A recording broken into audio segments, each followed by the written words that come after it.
नमस्कार बंधुओं, आज हम जानकारी प्राप्त करेंगे मंदाक्रांता वार्णिक छंद की। लक्षणों में आप देखें तो प्रत्येक चरण में इसके 17 वर्ण हैं और प्रत्येक चरण में क्रमशः मगण, भगण, नगण, तगण, तगण और अंत में 2 गुरु हैं। और यति जो है वो 4, 6 और 7 वर्णों पर होती है। जैसे पहले उदाहरण के अंतर्गत आप देखें, पहली पंक्ति है, आप ध्यानपूर्वक देख रहे होंगे पृष्ठ के अंतर्गत, तारे डूबे तम टल गया छा गई व्योम लाली। अब इसमें गणों का निर्धारण देखिए। जैसा कि मैंने गणों को समझाते हुए स्पष्ट किया था कि 3 वर्ण का एक गण होगा। अब आप देख रहे होंगे कि तारे 3 वर्ण नहीं है, 2 ही वर्ण हैं। इसलिए हम गण पूरा करने के लिए जो अगला शब्द है उसका जो वर्ण है वो उसमें जोड़ देंगे। जैसे तारे डूबे। अब तारे डूबे में जो तारे के बाद का जो शब्द है डूबे, उसका जो ड है, बड़े ऊ की मात्रा है, वो हमने पहले वर्ण में ले लिया। तो तारे डू, ये जो है पहला गण बन जाएगा मगण। क्योंकि यदि मात्राओं की संख्या गिने तो ता में आ की ध्वनि, र में ए की ध्वनि और ड पर बड़े ऊ की मात्रा। तो आप देखेंगे कि इसमें जो मात्राओं की संख्या है वो 6 हैं, यानी गुरु गुरु गुरु, यानी पहले में मगण हो गया। अब बाद में आप देखें कि डूबे में, जो बाद में डूबे शब्द है उसमें ब जो वर्ण है वो बचा है और अगला जो शब्द है वो तम है। तो इसका जो गण बन गया वो बे और त मा से बन गया। इसमें आप देखें तो गुरु लघु लघु, तो इसमें भगण, तो गणों की संख्या के अंतर्गत निर्धारण करें तो भगण हो जाएगा, तो इसमें होगा गुरु लघु लघु। अब टल गया, टल भी चूँकि 2 ही शब्द है इसलिए पूरा गण नहीं बन सकता, तो गया का जो पहला जो वर्ण है वो हमने इसमें जोड़ लिया, टलग, तो वो न स ल, यानी इसके अंतर्गत लघु लघु लघु हो गया। फिर इसके बाद में गया में या बचा और छा गई, जो अगले जो 2 शब्द हैं उसको हमने इसमें ऐड किया, जोड़ा। जैसे मान लीजिए या में गुरु की मात्रा है, छा में गुरु की मात्रा है और ग में लघु की मात्रा है। तो इस तरह से ये हो जाएगा गुरु गुरु लघु ताराज। यदि आप गणों की स्थिति को देखें तो वो हो जाएगा तो तगण हो गया। और इसी तरह से गई व्योम लाली, तो इसके अंतर्गत या पर बड़ी की मात्रा है और व्योम के अंतर्गत आप देखें चूँकि या पर बड़ी की मात्रा है इसलिए गुरु हो गया, बाद में संयुक्त अक्षर है पर तो भी बड़ा हो गया। और व्योम में या पर ओ की मात्रा है तो गुरु हो गया और मा पर आ की ध्वनि निकलती है, तो इस तरह से ये हो गया तगण ताराज। इसका जो गण हुआ ताराज, ता में आ की ध्वनि, रा में आ की ध्वनि और ज में आ की ध्वनि, तो तगण हो गया। और अंत में जैसा कि मैंने आपसे निवेदन किया था कि अंत में 2 गुरु होंगे, तो लाली, लाली में अंत में 2 गुरु है, आ और ई की बड़ी ध्वनि है, तो इसलिए गुरु गुरु। इसी तरह से आप यदि अक्षरों की गणना करें, जैसा कि मैंने आपसे निवेदन किया कि प्रत्येक चरण में 17 वर्ण होंगे। 17 वर्ण में अगर आप गणना करें तो ता 1, रे 2, डू 3, बे 4, त 5, मा 6, ट 7, ल 8, ग 9, या 10, छा 11 और ग 12, यी 13 और व्योम चूँकि आधा वैस को नहीं गिनेंगे, यो को गिनेंगे इसमें, तो ये 14, मा यानी 15 और ला अगर गिनेंगे तो ये 16 और ली अगर गिनेंगे तो ये 17।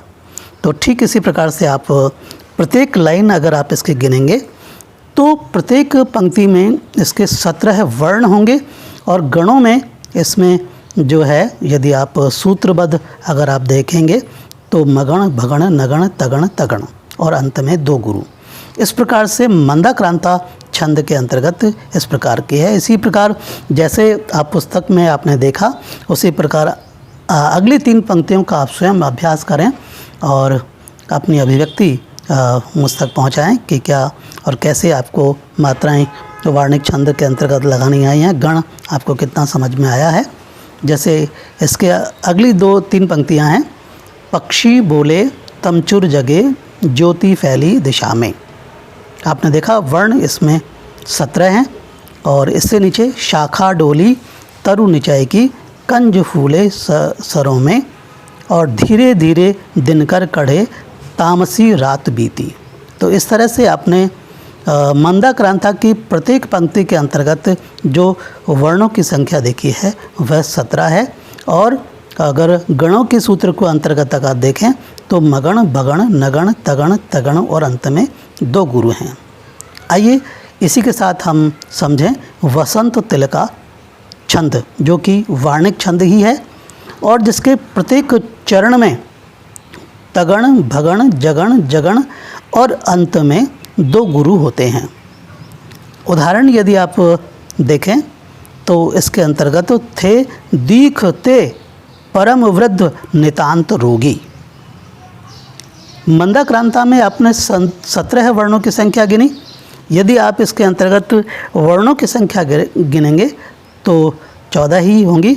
जैसे आप वर्णों की संख्या गिने पहले थे जो है वो 1, दी में 2, ख 3, ते 4, प 5, र 6, म 7, व्री 8, ध 9 और नी 10, ता 11 और तय 12 और रो 13 और गी जो है वो 14।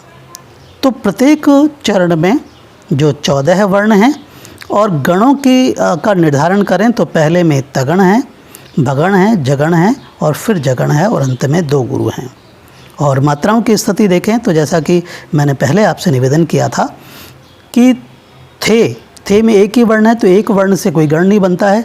बाद में केवल शब्द में 2 ही वर्ण हैं तो उससे भी नहीं बनता, तो इसलिए थे दीख, तो इसमें दिखते, तो दिखते जो है वो चूँकि अगर बाद का जो शब्द लेवें तो वो पूरा नहीं ले सकते थे, इसलिए हमने थे दीख तक ही गण का निर्धारण किया। और तगण यानी कि ताराजय की मात्रा भी गुरु गुरु लघु। और मात्रा का निर्धारण भी आप देख रहे हैं कि मात्राओं के आधार पर हुआ। थे में एक ही ध्वनि है, द पर बड़ी की मात्रा है इसलिए गुरु है और ख पर अ की ध्वनि है तो इसमें तगण हुआ यानी गुरु गुरु लघु। और इसी तरह से दिखते में जो दिखते शब्द था वो चूँकि पूरा नहीं लिया था इसलिए ते, और जो है परम जो शब्द है उसका जो पर है वो इसमें पहले ले लेंगे गण के अंतर्गत, तो जो है गुरु लघु लघु। तो भा न से भगण, भा न से त पर गुरु मात्रा है तो इसलिए वो गुरु हो गया। पर न मतलब तो इसमें अ के ध्वनि है इसलिए भानस हो गया। और इसी तरह से म वृद्ध, परम वृद्ध में म इसके बाद में ले लेंगे, वृद्ध जो अगला जो शब्द है वो इसमें इस प्रकार से आ जाएगा, वो लघु गुरु लघु, तो वो जगण हो जाएगा यानी कि जय भाने। तो जय म का जो स्वर है वो अ का है और वृद्ध के अंतर्गत जो है इसमें आप देखें जय भान है तो गुरु लघु। और ठीक इसी प्रकार से नितांत में आप देखें तो नितांत में भी आप जगण देखें, जय भान है, न पर छोटी की मात्रा है इसलिए लघु है, ता में भी गुरु है और अंत में त है तो इसलिए इसमें लघु है, तो जगण हो गया और अंत में 2 गुरु हैं। तो और आपने मात्राओं की संख्या यदि आप देखें तो इस प्रकार से जगण हो गया, जय भान है इसमें, तो और फिर अंत में 2 गुरु हो गए। तो इस प्रकार थे दिखते परम वृद्ध नितांत रोगी। ठीक इसी प्रकार से जैसे ही आपने पृष्ठ में देख रहे हैं मात्राओं का लगाना, ठीक उसी तरह से आप भी अभ्यास करें। इसके अंतर्गत या थी नवागत वधु गृह में दिखाती, कोई न और इनको तज के कहीं था, सुने सभी सदन गोकुल के हुए। तो बंधुओं आप भी इस प्रकार का इसमें वर्णों की संख्या गिने। वसंत तिलका में 14 वर्ण हैं और गणों का जो निर्धारण है वो तगण, बगण, जगण, जगण और अंत में 2 गुरु हैं। आप भी इसका अभ्यास करें और कहीं कोई जिज्ञासा, कहीं कोई प्रश्न आपका हो तो करें। आपका अच्छा रुझान मिल रहा है, बहुत बहुत धन्यवाद। आपकी अभिव्यक्ति मुझ तक पहुंच रही है और मैं पूरा ख्याल रखूंगा कि आपके जिज्ञासाओं का शमन करूं और इसी तरह से मैं आपके समक्ष रहूंगा। आगे भी हम इसी तरह से शिखरणी और सवैया छंद को समझेंगे।